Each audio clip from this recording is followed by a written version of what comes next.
Welcome to this week's edition of Outdoors Online, a weekly webcast produced by the North Dakota Game and Fish Department. I'm your host, Tom Jensen. The Big Three is the Big Three again. We are going to have a Bighorn sheep season in 2016.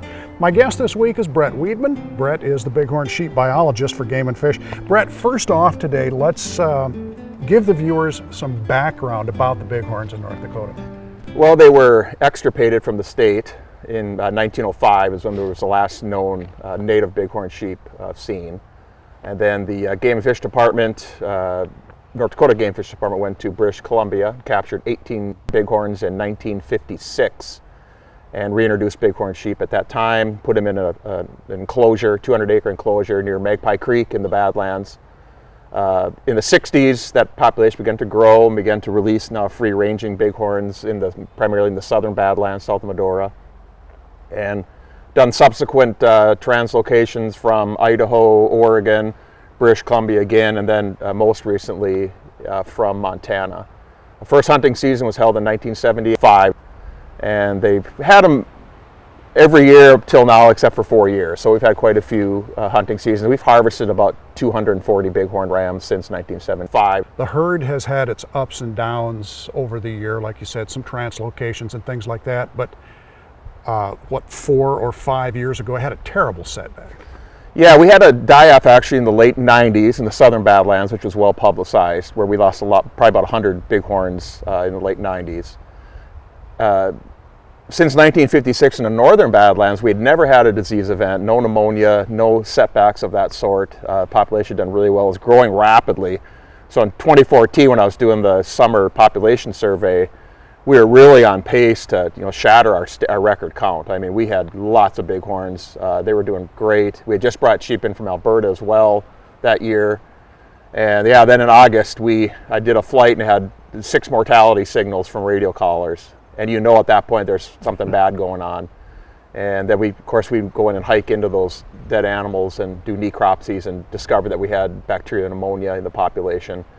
And it was pretty severe that first year, 2014.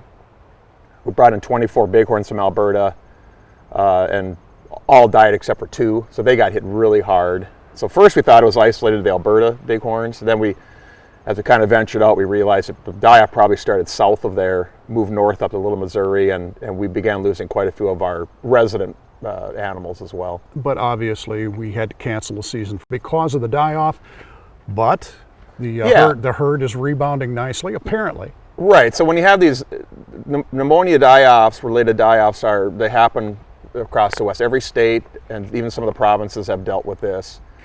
And what the common theme is, you don't know exactly what's going to happen. Are you going to lose 90%? Are you going to lose 50%? Are you going to lose 20%? You just don't know.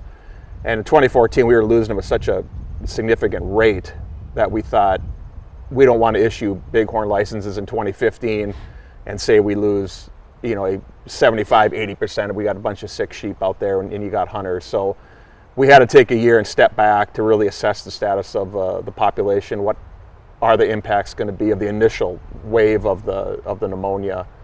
And fortunately, in 2015, our counts came in much better than what we were expecting, and found a decent number of mature rams at that time. And so that point, then after the 2015 survey, we began the process of potentially reopening hunting in 2016. Is there a chance that the pneumonia could come back? Yes. That was one of our concerns with reopening the season. These pneumonia events, out west, there's been populations that have had a die-off, they've recovered quite nicely, and then they crash again. You don't know when that's going to happen. The pathogens are still in the population. These bacterial organisms that cause the pneumonia, they're still within all of our herds right now. And we're still losing bighorns at a much slower rate, but we're still losing bighorns to pneumonia even now. Mm-hmm. So we had to look at how we open the season and kind of guard against if we have another major die-off, and they usually occur in summer. So we thought historically we would issue the number of tags, set the number of tags in February. And the proclamation would be signed in March, and then we do the drawing like in April. Well, we thought, okay, we don't want to issue, say, 6 tags, whatever, in March, and then we have a major die-off in the summer. So we made a few changes to the protocol for 2016. Well, let's talk about the 2016 season. Yeah, so I just finished the summer survey a couple days ago. And relating to the hunting, what we've decided to do is we set a range of license numbers in March. So the proclamation went out in March, 2 to 8 tags. And then hunters still applied for a bighorn tag with moose and elk, the big 3. However, we were not going to set the license numbers until September 1st after the summer population survey. That way we could see what's on the ground, what do we have, and issue really the maximum tags we could while still guarding against a die-off. So I finished the survey. We actually had a record count of rams. It was the highest count on record. And what I typically do is we'll issue 8% licenses of total number of rams or 15% of 3/4 curl rams. So we classify these rams as well. And ran those numbers, and it came out at 8 tags total. And we already auctioned the auction license at the Midwest chapter of the Wild Sheep Foundation last March. And that hunter was told that the auction hunter, you might win the auction. It could be a high bidder on the auction tag, but we might close the season. At that point, then the Sheep Foundation held those funds until the season was officially declared. So he could have potentially just had refunded his money if we had to close the season. So total of 8 tags, 1 auction tag, and then 7 lottery licenses. 8 licenses sounds like an awful lot, but you do have good biological reasons for issuing that many licenses. Right, we haven't had 8 tags since 1998, so it's been a while. When you have these pathogens in the population, and our numbers are good, our numbers are decent. You don't want to get restrictive on harvest of males. Sometimes you want to get more liberal on your harvest of males. Mm-hmm. So one reason was we just looked at it from a hunting standpoint. If we have no 2 rams to hunt, let's hunt them. Let's allow hunters that opportunity to harvest those rams. Use them or lose them. Use them or lose them. We don't want them to die of pneumonia, and they're healthy. They're big. We've got a lot of roly-poly rams out there, so they're in good shape.